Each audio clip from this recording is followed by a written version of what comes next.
अधिकारों के ऊपर चोट कर रही। अभी कॉमरेड मदन बता रहे थे कि मोदी की सरकार जो इस देश में हमने लड़के श्रम कानून बनवाए, हमारे काम के घंटे, हमारी सामाजिक सुरक्षा, हमारा मिनिमम वेज, जो हमारे कानून थे, सरकार ने आते ही उन कानूनों को खत्म किया और 4 लेबर कोड है वो बना। आज वो सरकार देश के बड़े कॉर्पोरेट घराने, अडानी अंबानी जैसे लोगों के पक्ष में खड़ी, देश के मजदूर आदमी से उसके कानून छीन के, उनके अधिकार छीन के दोबारा मशीन बनाने की चेष्टा कर रही है।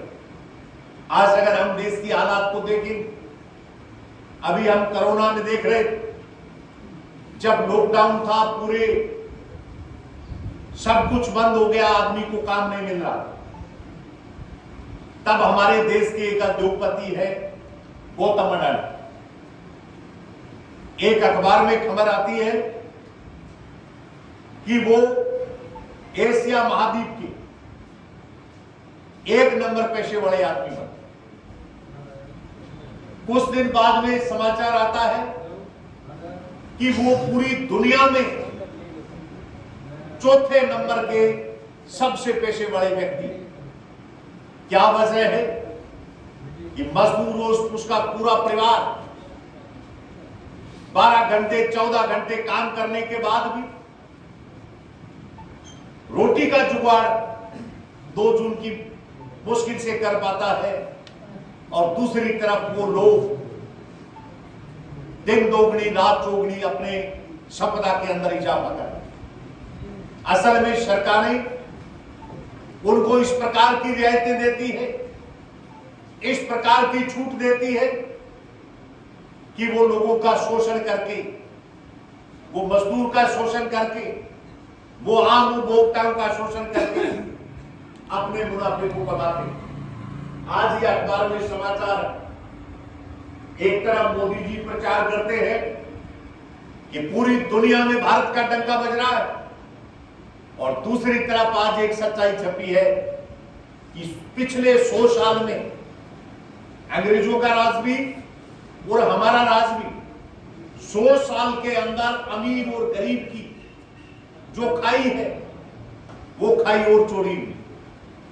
पैसे वाले लोगों के पास संपदा और ज्यादा बढ़ी है, और गरीब लोगों की हालात है वो और कमजोर है। और हम देखते हैं कि हमारे CI2 सिर्फ अपने मेहनत के लिए नहीं लड़े।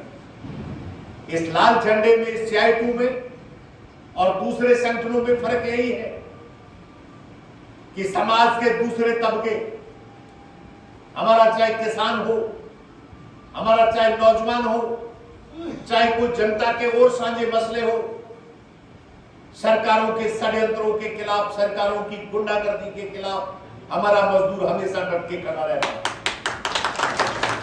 इस देश में 3 काले कानून खेती को लेकर मोदी जी लाए थे, और पूरे देश में संघर्ष हुआ, लेकिन वो 13 महीने बाद जब संघर्ष जीता गया, वो संघर्ष में जीत तभी संभव हुई जब CI2 के पूरे देश भर में करोड़ों सदस्यों ने किसान के संघर्ष का साथ दिया, और लड़ाई के अंदर साथ रह के मोदी सरकार को मजबूर करके सरकार को झुकाने का काम। हमें मजदूर दोस्तों समझना है कि आज किस प्रकार सरकारें जात और धर्म के नाम पर लोगों को लड़ाने का काम कर रही। हमारे C2 की सपा समझ है कि दुनिया के अंदर जात सिर्फ 2 ही, और तो सिर्फ साजिशन जातें बनाई गई। हमारी CI2 कहती है एक जात वो है जो कमा के खाती है, जो हमारा मजदूर और किसान जो मेहनत करता है, और एक जात वो है जो लूट के खाती है। लूट के जो खाने वाले हैं उनके खिलाफ हमारे कमा के खाने वाले लोगों का संघर्ष। आज देख रहे हैं प्रधानमंत्री पहले राउंड के जब चुनाव हुए, और उस चुनाव में उनको पता लगा कि देश की जनता ने तुमको नकार दिया, तो वो कितनी भद्दी भाषा का, नीच भाषा का इस्तेमाल कर रहे हैं। वो कह रहे हैं कि मंगलसूत्र बेचेंगे, वो हमारे अल्पसंख्यक भाइयों को, जिनकी संख्या इस देश में 20 करोड़ है, उनको घुसपैठ ये कह रहे हैं, ज्यादा बच्चे पैदा करने वाले कह रहे हैं। वो धर्म और जात के नाम पर लोगों को लड़ाना चाहते हैं। हमारी ड्यूटी है कि हम ऐसी ताकतों से सावधान रह के देश में भाईचारे को भी बचाएं, हमारी एकता को भी मजबूत करें। और आज के दिन इस बात के संकल्प लें कि आने वाले दिनों के अंदर मजदूर के हक और अधिकार के लिए, उसके न्यूनतम वेतन के लिए, उसकी सामाजिक सुरक्षा के लिए, उसके वो कानून जो उसने लड़के हासिल किए थे, वो सरकार उन कानूनों को जो खत्म कर रही है, उन कानूनों को वापस प्राप्त करने के लिए हम सारे मजदूर परिवारों को एकजुट करें।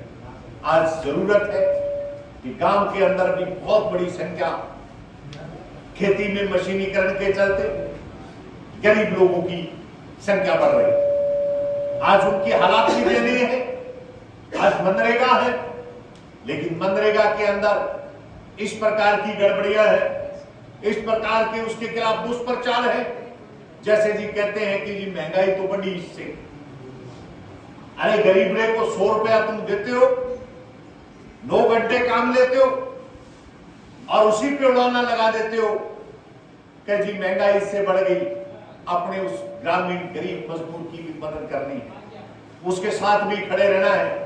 जब हम एक माड़ा के अंदर सारे मेहनत करने वाले लोग पिरोए जाएंगे, जब किसान और गरीब की एकता मजबूत होगी, तो निश्चित तौर पर सरकारों को झुका के हम अपनी समस्या है उसका समाधान कराएंगे।